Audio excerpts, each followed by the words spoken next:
دیوارهای قسطنطنیه رو میشناسید؟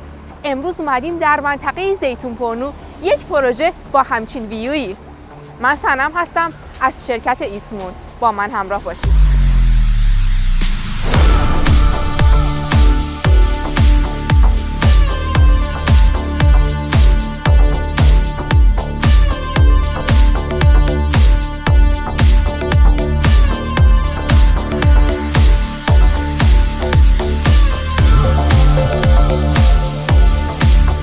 این پروژه دارای 156 واحد مسکونی و 56 واحد تجاریه.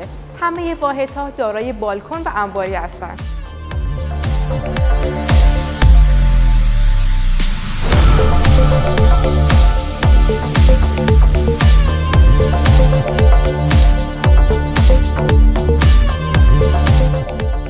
امکانات پروژه شامل استخر سرپوشیده، سالن فیتنس، سونای خشک و بخار.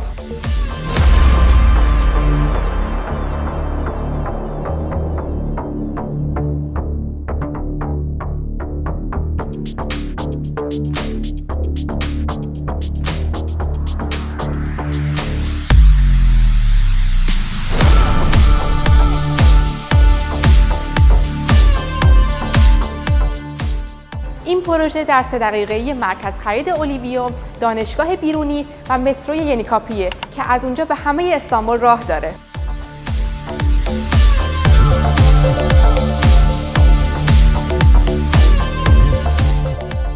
از اینکه در این ویدیو با ما همراه بودید ممنونم. برای دریافت اطلاعات بیشتر با کارشناسان فارسی زبان ایسمون تماس بگیرید.